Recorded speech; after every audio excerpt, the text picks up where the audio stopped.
Welcome to another episode of gCaptain Live. I'm gCaptain founder and CEO John Konrad.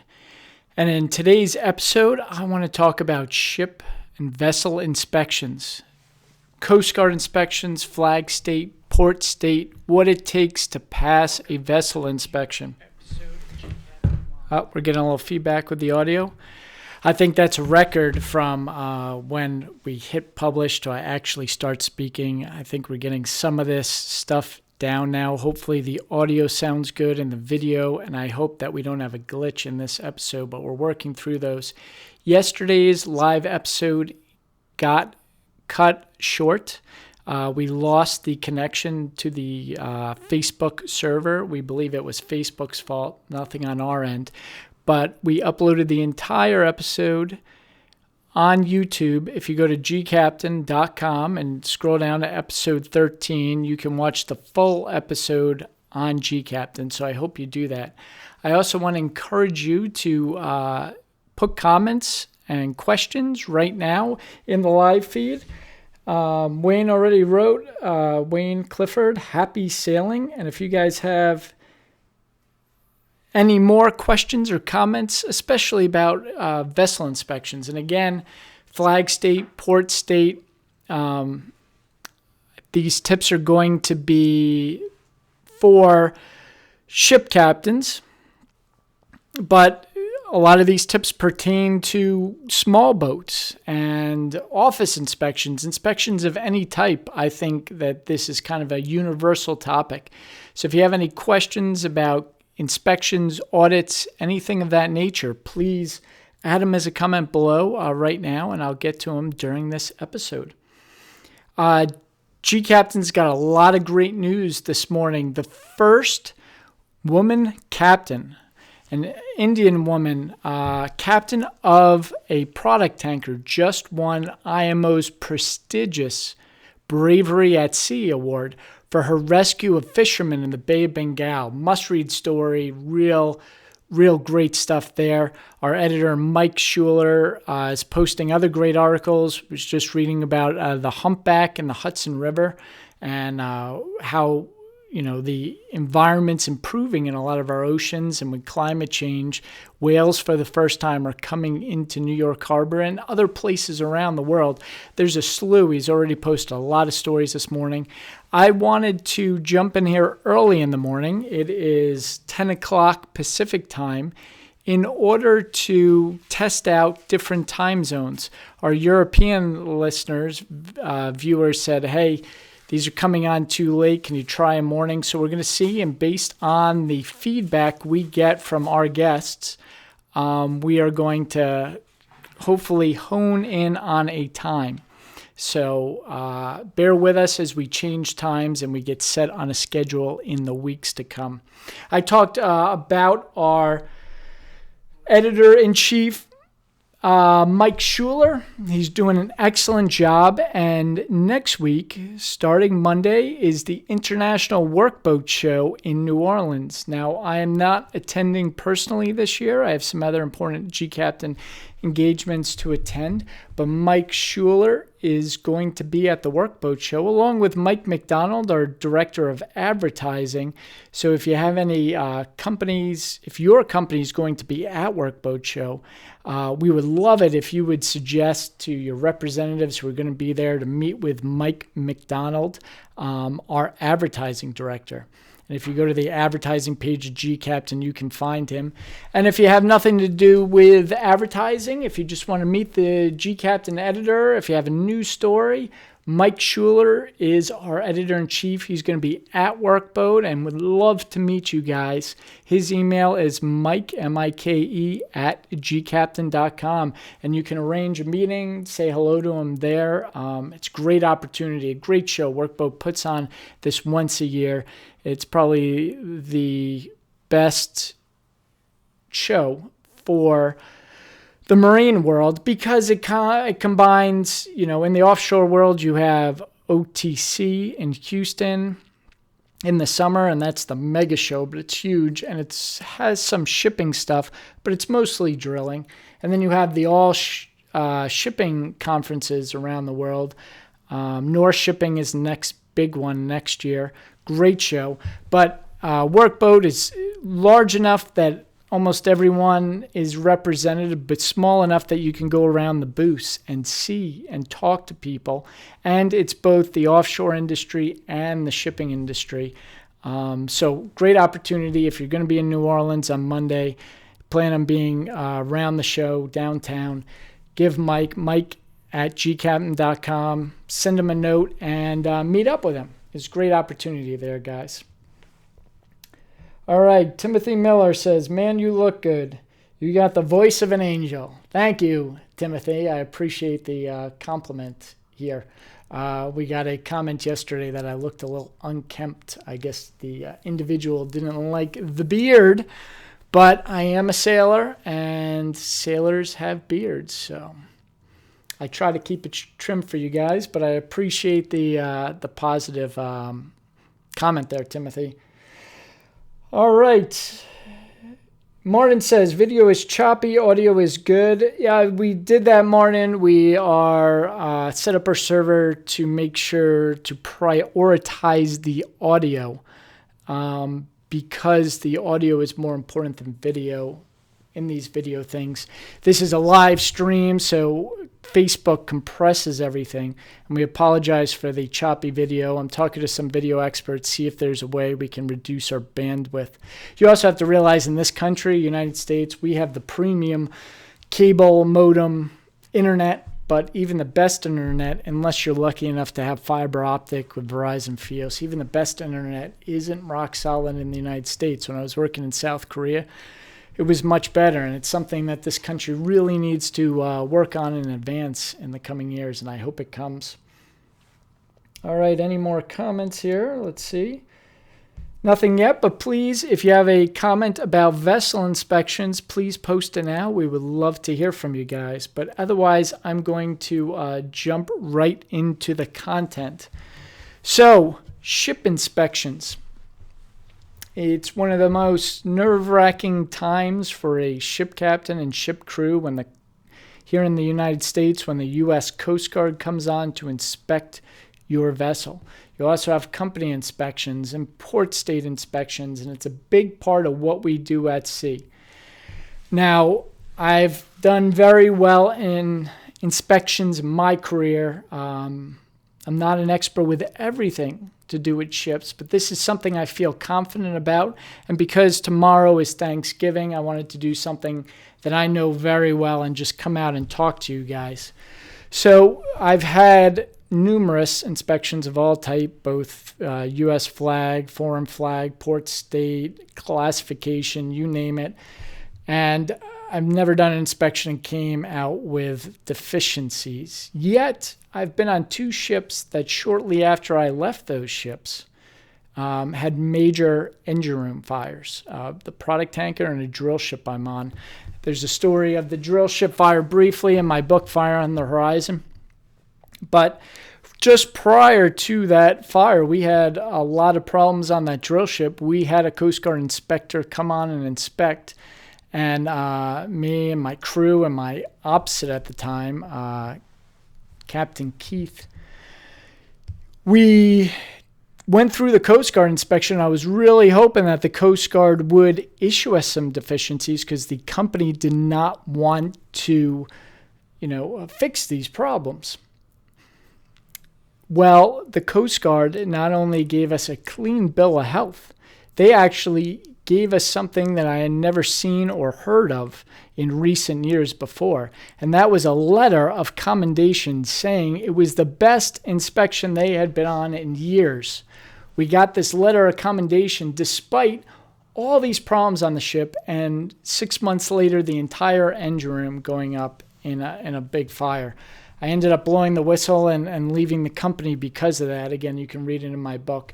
But the key is, I think I have some insight to help you guys with one of the most stressful, if not the most, well, there are more stressful things, weather and when you have problems, but one of the most stressful routine operations on board ship, vessel inspections. All right, and to jump into this, Let me jump into some of the comments. I see we have a few more. Martin says, sorry, didn't mean to sound critical, just trying to be helpful. I enjoy your programs. Not critical at all, Martin. Absolutely. I appreciate the feedback. That's how we live. It's very hard with this live video. I can't monitor the quality of this audio and video, and it's one of the problems and one of the reasons we've had glitches. So I absolutely appreciate it. Thank you very much for that comment. And Timothy Miller says, just shared your video. Let them know you appreciate it. Thank you, Timothy, again. You know, gCaptain readers, I consider crewmates, and you guys are family. And we really come in and write the news that you guys want to hear. And we need this feedback, and we greatly appreciate everything our readers do for us. It's you guys that make this site. It's you guys sharing the content and getting it out there. All the Facebook thumbs up and likes that you guys give means that other people through Facebook's algorithm get to read these articles. And I think our articles promote safety on the sea. The more people read these articles and understand the topics of the maritime industry, it's going to lead to people being able to get better jobs, improving their personal careers, their safety at sea. And because it's a loop, it's a feedback loop. You guys give us what's important. We send journalists out, report it, and then we give that information back to you. And I think it's a win-win for everyone involved. And you guys are the part, those shares and likes and talking about gCaptain. That's what's made us the most visited maritime and offshore website in the world. We're just the biggest now, and it's because of you. So thank you. All right, so these vessel inspections. How did I get a letter of commendation from a Coast Guard inspector when the ship was in Syria, had serious problems? And it's not something I'm necessarily proud of. It's something that really frustrated me at the time. I didn't want this letter of commendation. I had wanted a few deficiencies. Because those deficiencies, you go to your company all the time and you ask for things and you ask for problems to be fixed. And sometimes the company isn't 100% responsive, but they are responsive to deficiencies from the Coast Guard. So it's one tool that captains, it's a dangerous tool. You know, a lot of times the companies can go back and, harass the captains. I personally got fired from that company after blowing the whistle. So it's a dangerous move. It's a risky move. But, we're mariners. We go out in the dangerous environments. If you're not willing to embrace risks and do some dangerous things, I don't think this is the industry for you. I think that's what makes us strong as mariners. Excuse me one moment. I'm going to get a just sip of water.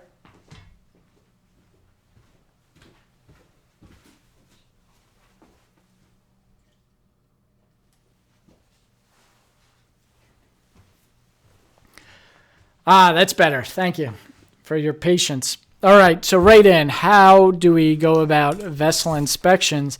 And not only how do we, get through them cleanly and without any deficiencies, but how can we serve the best interest of our ship, our crewmates, and our company?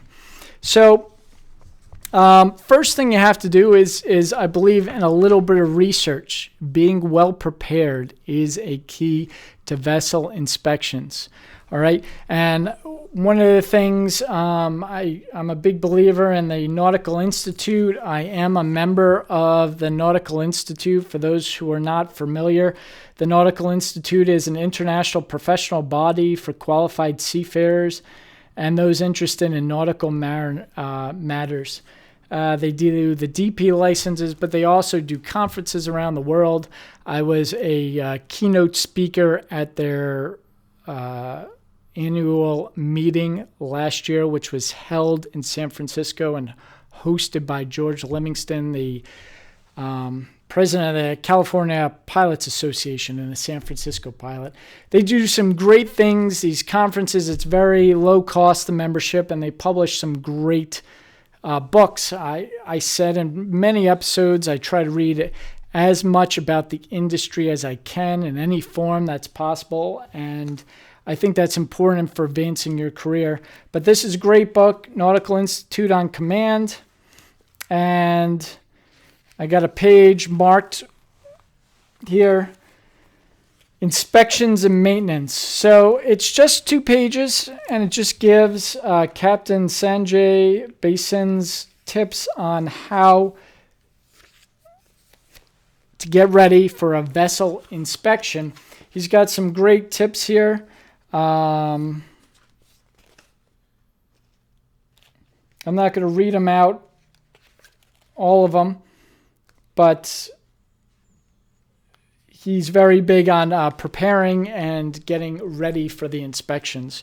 All right, so first thing is, even if you've read a book like this, read it again, get an overview, and then what I need you guys to do is the very first thing is get prepared. The key to inspections is, like anything on board ship, you need preparation. What do I mean by that? You need to get all your documents in order. Right? Organization is key. Something I'm going to continue to say throughout this episode is the importance of being neat, being organized, and appearance. All right? And that starts with getting your documents in order. So I'm very lucky. My sister, Margaret Hodenot, since she was a little kid, she loves staples and office supplies and organization. She's the most organized person in the world. And she loves things like this. And I think she gave me this a few years ago. It's just color-coded tabs. All right, so you should get all your documents laid out, get them out of the binder, the ones that the inspector, he's going to check, and get them organized, get them tabbed, write notes, and put them in a neat pile. The critical ones, the ones he's going to check and want, get copies of. Get those copies color-coded and tagged. Even if you don't have a great system, just the appearance of the tabs in a binder all organized on your desk. When the vessel inspector comes, my desk has a few piles of the certificates that he's going to look at, a couple piles of the copies I made, and a few reference manuals all neatly laid down on my desk. There is also a notebook there. It's very important with vessel inspectors. Anything they say needs to be written down. Even if it's not terribly important, even if you think you can remember. I talked about this with interviews. It doesn't matter how good a waitress is at remembering something. If you go to a restaurant and you do a complicated order, right, and the waitress doesn't write it down, all right, say I want to order steak, I want a medium rare, I want to hold the steak sauce on the side, I want potato chips instead of fries, and can you add on some coleslaw? All right, great. Some waitresses are great at remembering things, but even if she's the best, I don't know her and I lose confidence. I'm always worried, hey, is she going to remember that or not? Waitress has a notebook, writes the stuff down. I know she's going to get it right. You may have the best memory in the world. You need to write this stuff down, the inspector says. It needs to be organized. It needs to be color-coded, and you need availability of copies. Check your copier machine before the inspection. Make sure you have the tools to give him what he needs. All right, so organized documents prepared. Then what you need to do, and what's absolutely critical, is a checklist. All right? And research. Well, let me talk about the research first. All right? Research is an important part of the vessel inspection process. So every inspector, and here's a little secret tip, every inspector works for a company, and as you have ISM documents and checklists and procedures that you need to follow, so do the vessel inspectors. So if the Coast Guard comes on, they have a set checklist and procedures of things they have to look for and things they can't do during an inspection. If you know those things, you're going to be 5 steps ahead of the inspector at all times. All right, I'll bring it right up on the screen here. Here is the Coast Guard, and they publish this stuff right on their website. So U.S. Coast Guard, this is their uninspected towing vessel examination. Here's all the information that you need. I would print out copies of these checklists before the inspection, and I go over them. I fill out all this information so I know I have the answers for the inspector. So the inspector doesn't want to have to sit there, he's a busy guy, and wait for the answers. And then below it, you're going to have all sorts of, first one is load lines. Second one is documentation, lists all the documentation. If we scroll down, manning and watch standing. 2 credentialed operators for voyages of greater than 12 hours. Third for voyages at 600 nautical miles. Okay, so these are things that he's going to ask. He's going to ask about the credentials of your operators. Your AB seamen is 50% of the deck crew must be ABs. Go through this checklist and check everything off. All right, that is critical to the inspection. Read up. He's not allowed to really deviate from his script. He can a little bit, but if you know these are the questions that are going to be asked, that is critical. All right. Second is, who is the inspector? And this is an important part. Come on, guys. I mean, let's be honest. We all have our little pet peeves that just drive us personally nuts and are not really important. All right. So you run a great ship. You run a safe ship. You're confident in the ability of your ship to pass. I've seen a lot of captains running excellent ship get deficiencies and fail parts of their inspection. And what they're forgetting is the pet peeve. All right. One of my personal pet peeves is stickers. We got 1 million safety stickers around the ship. All right. And the guys who don't take the time to make sure the stickers are level. I don't know why. It drives me nuts to see a slanted sticker on a ship, because when you put that sticker on, it's going to be there for years. Is it dangerous? No. Is it important? No. It's just one of my personal pet peeves, and some captains are famous for their pet peeves. Some only have a few, but we all have them. And your vessel inspector is going to have pet peeves. It doesn't matter how unbiased he is, and you have to learn those. So it's important to ask who your vessel inspector is before the meeting. Then call up your friends on board other ships, call up your company, your marine superintendent, your alumni network, and find someone who's had an inspection by that individual inspector.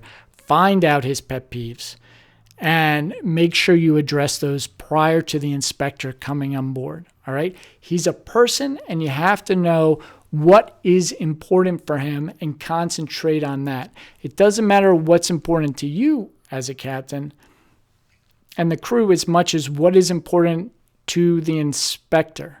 Right. And if you can't solve, if it's a ridiculous request, if it's something he checks on like stickers, writes up deficiencies, I would never do that. But you know, there are a lot of inspectors around the world. If it's something dumb like that and you can't fix it in time, come up with a reason. Bring it up when he first comes on board. You bring it up prior to him asking the question. You know he's going to ask it. So when he first comes on board, you see the first sticker that's crooked, say, man, this sticker thing drives me nuts. We worked and we fixed a lot of the really crooked sticker, but you know, I've given out to my crew a direction. It would be too expensive to change all that. The direction, all future stickers need to be straight. That's just a personal pet peeve of mine. This is me as a captain talking to the inspector. That's how you kind of win him over to your side a little bit. All right, so we've done our research. We know who the inspector is. We know what his checklist is, right? What drives him, what he's going to be looked for.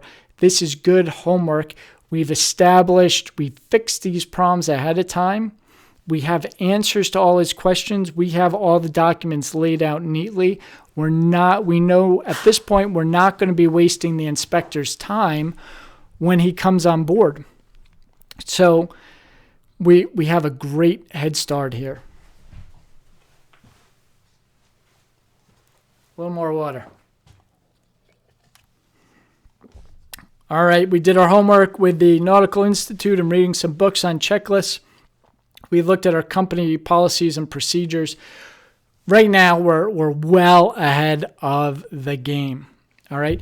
Next thing I want you guys to do is develop your own personal checklist. All right. These things I'm telling you, hey, like the pet peeves of the individual inspector, these are not things that are in the Nautical Institute book. This Nautical Institute book is not going to talk about doing your homework about that individual inspector prior to him coming on board. The Coast Guard checklist does not contain this information. This is an additional piece of information that I'm giving you. And if you don't have it written down and in a checklist form, you're going to forget about it. So as you talk about inspections, as you gain your career, you should have a few personal checklists to help you get through these specific issues. I'm going to suggest, if you're not a believer in checklists, and I know the industry is going heavily against checklists. My last company, or 2 companies ago, I was on a ship and they actually banned checklists from the ship. I think it's a huge oversight. And here's why. There's this excellent book, and I'm going to link to it in the show notes after the show. It's called The Checklist Manifesto by Atul Gawande. All right. Dr. Gawande is a world recognized surgeon. He's a doctor, and he really spent a lot of time investigating, hey, why do doctors in the 21st century here continue to make mistakes on the operating table? Surgery, like operating a ship going into port, are zero tolerance operations. You just kill one patient, your career can be over. Huge lawsuits. You crash a ship once on the rocks, and your career can be over. There are a lot of similarities here between the two. And he traces checklists back, and he says, first introduced decades ago by the U.S. Air Force, checklists have enabled pilots to fly aircraft of mind-boggling sophistication. So this is an excellent book discussing the checklist manifesto. It's called The Checklist Manifesto, and I'm going to have a link to it. I also am putting a link on the show notes to Audible. All right. Audible is another great resource. And if you get my book, Fire on the Horizon, I actually narrate the introduction to my book. But we're busy guys. We can't always read, especially when we're on the bridge of a ship, say it's anchor watch. We need to keep a lookout, but there's not much happening. Maybe you're in the middle of the ocean. Maybe you're on anchor at anchor watch.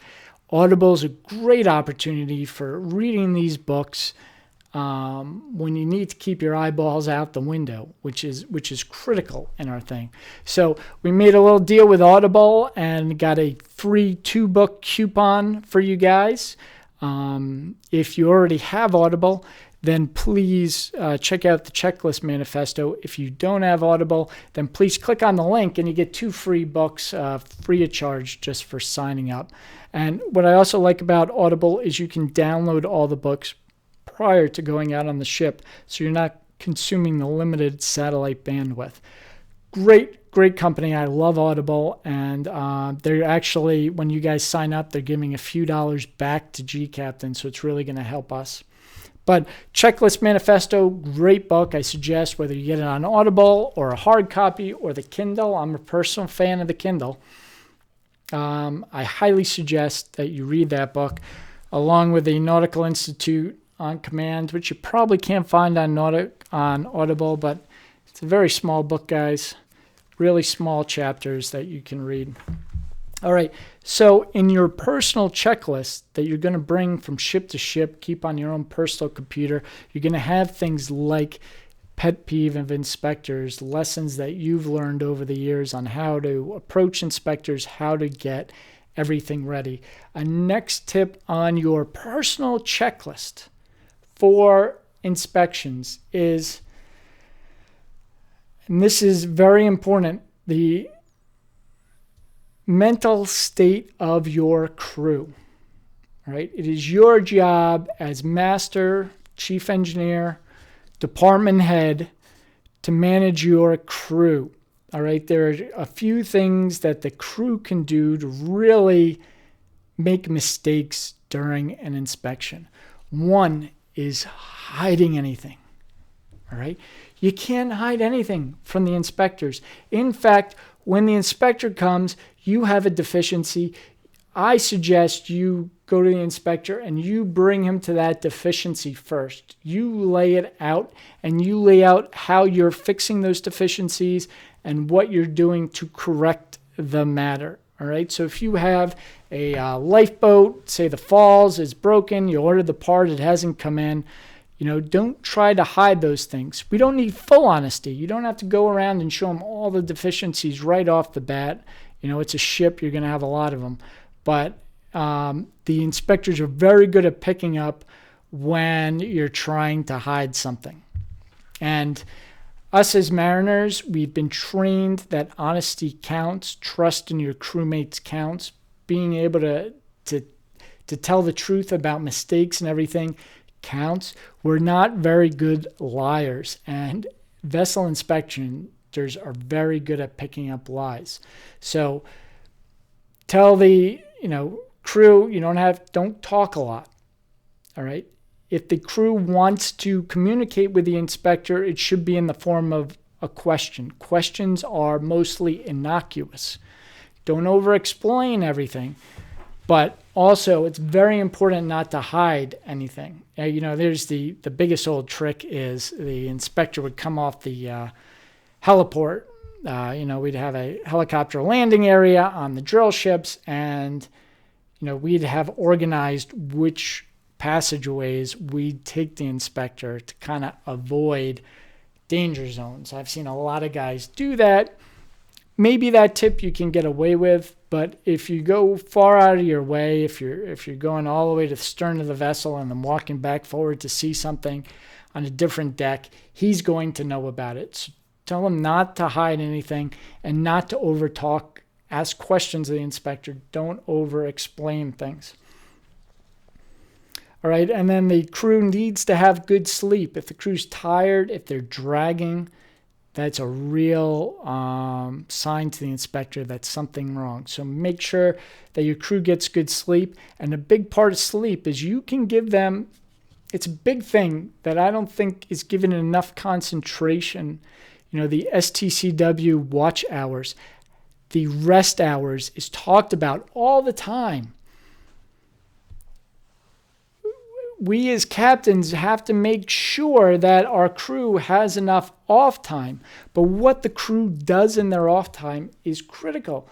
If they're playing video games during their off time and not actually getting sleep, then their performance is going to be a problem. Another thing that just kills sleep, and I've talked about it in a previous episode, sleep needs to be the number one thing for you when you're working on a ship because it's so hard to get. All right, so you need to kind of work your schedule around sleep. And the one thing that's going to kill sleep more than ever, and I've seen it many, many times with inspections. I've done inspections of ships, and I've seen it is, captains who get angry at their crew and make their crew stressed out. If your crew is stressed out, if you're just running them ragged the day before the inspection, if you're yelling at them, if you're screaming, if you're punishing them, they are not going to get sleep before the inspection. They are going to fail in the inspection, and it's going to come out as bad results for you. I've seen a lot of captains who ran tight ships do really well, safe ships, they continually fail or have problems with inspections because they're too angry. When the inspector comes, you cannot be combative at all. You cannot get angry at the inspector. It is not his fault that there's a problem on your ship.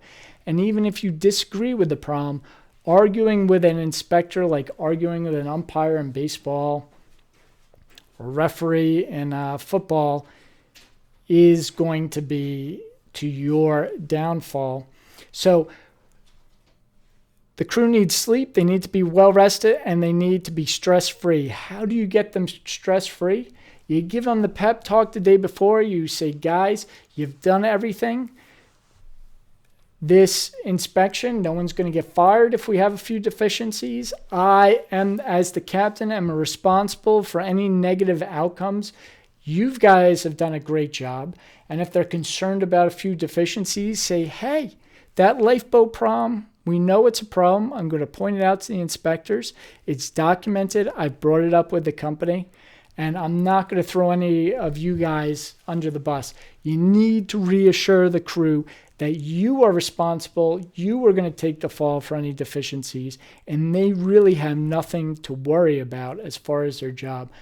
Or whatever your technique is for eliminating stress in the crew. A stressed out crew does not do well in inspections. They don't get sleep. They get nervous, and that's a problem. All right, next thing, and probably the most important thing on this list, should go in your personal checklist, is appearances matter. All right, the couple days before the inspection, that might not be the time to fix all the small things and things not hidden. It is a time to get the bridge organized, the ship organized, clean the vessel.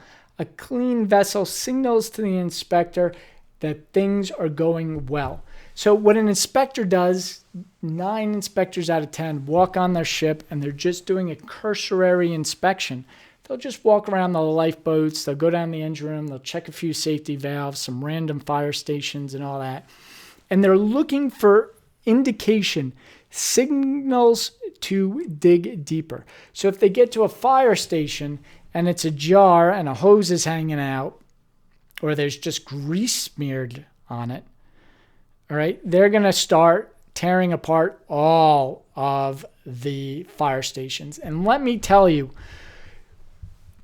this isn't our fault, but there are only 24 guys, people on board a modern ship. There aren't enough to fix all the problems. You guys know the problems on your ship, and not all of them are fixed. Even if you try your hardest, even if the thermate was just through the fire station, there are going to be problems. And let me tell you, if an inspector wants to find a problem because you've been belligerent, because it's dirty and just looks unsafe, or any number of reasons, he's going to dig until he finds something. And I don't care what ship you're on, he's going to find those problems. So if he starts digging, that's a very bad sign. And it starts with neatness. Neatness of appearance, professional attitude. Everything has to be clean. And that's why I said organize the paperwork, organize the desk. When the inspector first comes on, all right, you need to ask them what paperwork, other than the things that are, we know you're going to check for, is there any special paperwork that you are going to look for? Now, when the chief mate is out with the inspector or engineer or whoever's going, you need to be getting that paperwork and getting it ready. You meet the inspector with a fresh cup of coffee, a water bottle, and a pile of neatly organized safety gear, hard hat. He'll probably have it already, but he'll appreciate the gesture of, hey, we want to be safe. Get your gas sniffers and all your equipment that may be needed for special inspection. Even if you don't expect to use it, get it calibrated and working, all right? You want this to go as smooth as possible. Then what I want you to do, and this is my tip, and I said it honestly, whenever I met an inspector, first thing I'd say to him, I'd greet him. I'd say, hi, I'm Captain John Konrad. Good to meet you. We're glad to have you on board. And then I tell them a little story. I say, whenever we get a new 18-year-old seaman, I usually walk around the ship with this guy and give him a little mentoring on the first couple of days. And the reason that I do that is because I've been on this ship for months, possibly years. And we, just being in it every day, we're blind to problems. I'll tell the inspector, but that guy's a young kid. These young kids often find things that I've just walked by every day and not notice. But you're an expert, all right? I'm going to run you a little bit ragged here. I'm going to show you all the critical things on the ship. It is your job to find deficiencies for me. I want you to find things that we're doing unsafe, because those unsafe things could hurt me and my crew, and I care about my crew. So challenge the inspector to find deficiencies. I know this sounds counter to everything we believe, that we should hide things from inspectors, but I'm telling you, if you go to that inspector and you honestly want him to find those safety problems, he probably won't even look for them because he has confidence in you. All right? And you have to present him, even if you don't have deficiencies, even if you've seen everything, you need to present him with a few deficiencies so he builds that trust. Right? It's just like that new third mate. You're a captain, you put the third mate on the 12 to 4 watch, and you're going to sleep every night thinking, hey, I hope this guy calls me, and then he never does. You wonder about this guy, even if he's qualified, even if he has no reason to call you.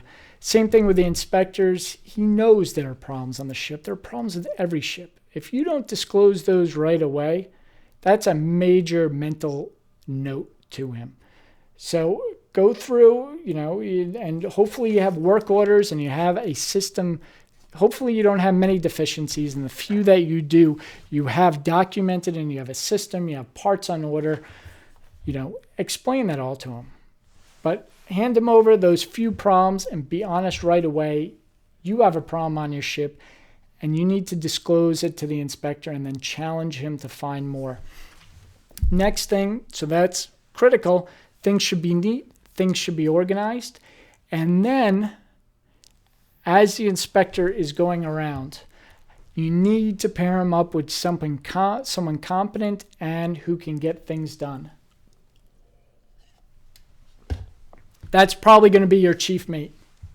All right? So the chief mate needs to go with the inspector, and he needs a radio, and this is critical. I know you have cargo operations and things and maintenance and things that need to be done on the ship. But the walk around section of inspection should only be a couple hours. During those couple hours, you need your ABs and at least an engineer and any specialties, if you have an electrician or someone else, on standby. And as the chief mate walks around, I want him to have a notebook and write down everything the inspector says. If there are any problems, even if the inspector doesn't write it down, you need to get them fixed right away, the small stuff. So an inspector, almost 9 times out of 10, he'll get to that fire station. There's a little grease on the door. He'll say, hey, there's a little grease obstructing those numbers. Chief mate on the radio. Bosun, I'm in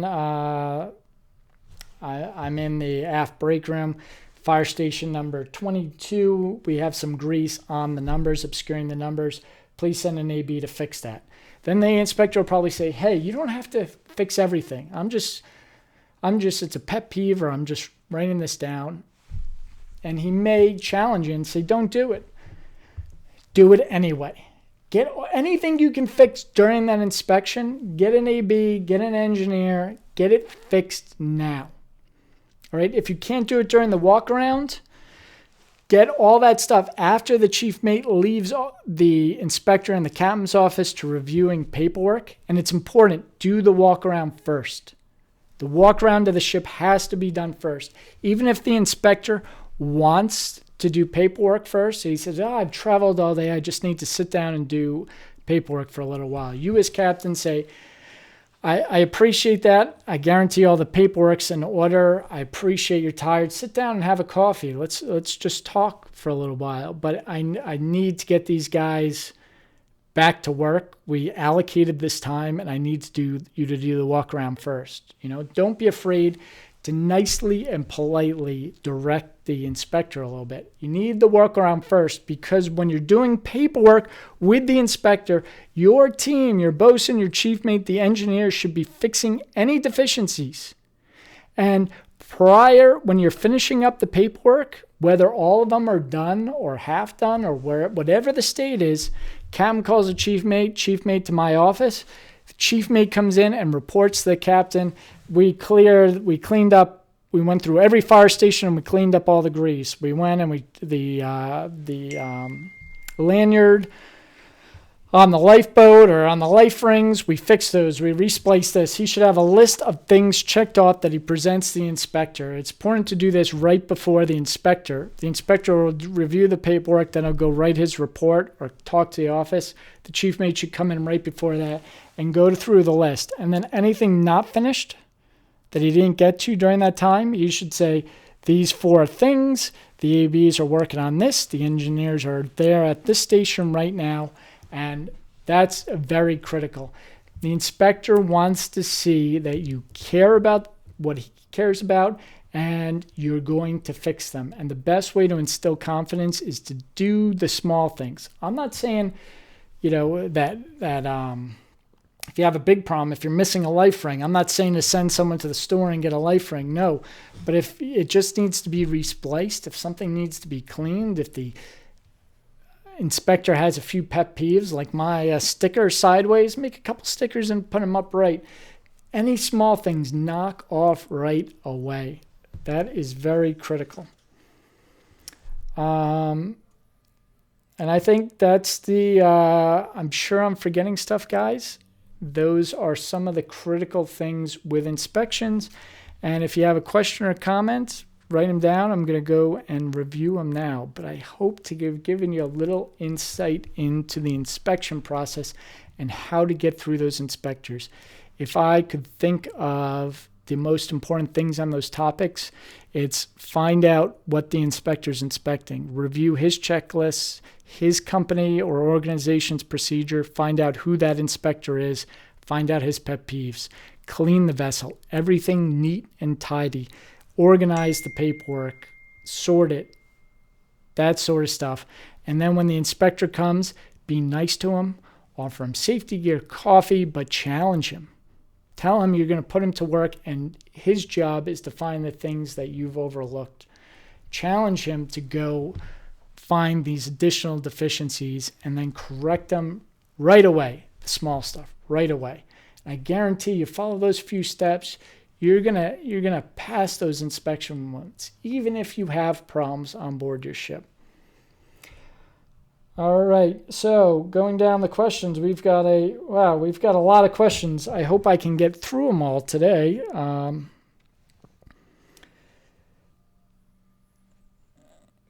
Matthew Francis says, how critical do you think inspections are to the ro-ro sector, roll-on, roll-off vessels? I think inspections are critical to every sector.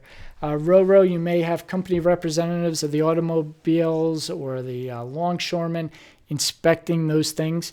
In the ro-ro sector, you have the additional responsibility of being the inspectors yourself. The critical thing with a ro-ro vessel is you need to inspect the longshoreman. You need to make sure that the cargo is well secured. All right. So you are playing kind of both sides of the fence if you are an officer on a ro-ro ship. And those inspections are going to be one of the most important aspects of your job. So to answer your question, I think it's very important. Abuela says, good morning from beautiful Southern California. Abuela's from Port of Los Angeles, right around the corner from gCaptain headquarters here in Morro Bay, California. It's a beautiful day up here, Abuelo. How's it in Los Angeles? Leto Sanders says, do you have already news about Captain P. from India? Yes, we talked about that in the beginning. And a woman A captain from India just got the IMO Bravery at Sea Award. We published it this morning. We've published the story a number of times over the months. It was first announced a few months ago. We published it. We did a little biography of the captain, and it's an amazing thing. First woman to receive the prestigious IMO Bravery at Sea Award for her rescue of fishermen in the Bay of Bengal, India. Go on to gCaptain.com. We have the story there, and it's a great read. Abuelo then writes, what's your thought on Pasha Hawaii ordering 2 LNG container ships? I can tell you I work against their ships at the port of LA, and their current ships give the blackest, dirtiest smoke you will ever see from any ship in the port of LA. That's interesting. I know the Port of LA is one of the most challenging places for emission. You have some of the strictest emission standards because it's a car city. And we've talked about this before. Frank Pusteri asked what my thoughts are of commercial vessels up the Hudson River in New York. And I said commercial ships are the most efficient ships in the world. The most efficient means of transporting cargo in the world, 10 times more efficient than trains, which are 10 times more efficient than trucks, which are way more efficient than airplanes. So I'm a believer in ships. I think a critical thing for the environment and moving forward is for MARA to get their act together and push the short sea shipping initiative, where smaller container ships move cargo up and down ports. I've never seen the Pasha Hawaii myself, but I know the Port of Los Angeles also has very amazing monitoring system. And this is something that is going to continue to happen as we move forward. These vessel inspectors I talked about, increasingly they have cameras. They can record parts of the inspection, and they can send it immediately to shore, which can tie their hands. Even if they want to not write you the deficiency, they may have to because that information has passed beyond their hands. And that's why it's important to carry a camera along with a notebook and document during the inspection all of these problems so you can go back. And there's nothing better than when the inspector follows up 2 months later and say, hey, there's deficiencies we talked about. What I like to do is, you ever see those infomercials late at night, the lady before she has this special Clearasil acne ridding material and the after shot? I love to send the inspectors 5 or 6 of the picture of the fire station before with the grease and the problems, and then the after, how it's sparkling clean. And that's why you need to take a camera around during these inspectors. A little tip, make sure that camera is intrinsically safe if you're going in any dangerous cargo and so forth. Make sure those small things are correct. Another thing you need to bring is a flashlight, guys. You need to be able to see, a pen. Write this down. I like to bring multiple. I always carried 2 flashlights on board ship. And the reason is, once I was inspecting a cofferdam and my flashlight went out, and there's nothing as dark that you will ever see in your life as a cofferdam and the lower hold of a ship when the lights go out. It is debilitating. And ever since, I've always brought a big flashlight and a small one. So make sure you have the right gear. But Port of Los Angeles has these monitoring. They have infrared monitoring with emissions, and they have air sensors. These are things that are continuing going to be important. I think Pasha Hawaii, they have some older ships. They know these are the problems. I'm not sure the state of their exemptions, but I'm glad that they're moving forward with the LNG. I don't want to talk specifically what they're doing, but they're taking the right steps forward as far as I can see, and that's a good thing. We all breathe this air, and we want a clean, especially for someone like Abuela who works and lives there in the port. And we just wrote an article last week about how the Port of Oakland has improved air quality by some amazing number, like 80%. Razvan says, unfortunately, the PSC, he means Port State Control. Inspectors are against the crew and not against the owner, as it should be. You're right. You guys are the crew. You guys are the captain's the representative of the owner. The Port State inspectors, they're often distanced from the owners. One of the things of corporate America and corporate operations worldwide is kind of this segmented. The owners make it very difficult to be contacted. We're supposed to have the designated person program and ISM procedures so that the captain has direct access to the highest level of the company. But even the CEO of your shipping company does not have all the inspection reports. It may be the port engineer. It may be the design aspect. So this segmented information makes it very difficult for the Port State Control inspector to access it from the company. The company doesn't make it easy for him to contact and get all the answers. He's going to get them from you, the captain. And this is a trend we're seeing, the criminalization of mariners. Mariners getting in trouble for mistakes, where mistakes used to be punished by a guy getting fired or a guy getting run off a vessel. Now some of those guys are getting arrested. Maritime pilots have always had this indemnity clause that they were just advisors and they were never responsible for the spills. That changed with the Casco Busan, where the pilot was actually sent to jail. So yes, it's a problem. It's increasingly a problem. I do not have an answer for it, but you have to remember these port state controllers, inspectors often have immense power. All right. If you come into the United States and you're dealing with a Coast Guard inspector, you have to realize the Coast Guard inspector is not only a safety officer, and they don't just do rescues at sea. They are also law enforcement. They can enforce laws.